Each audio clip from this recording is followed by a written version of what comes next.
Periya tiger റിസർവിൻ്റെ ഏകദേശം നടുക്ക്.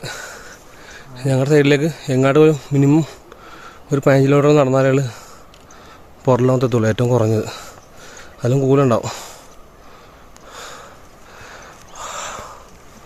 Super.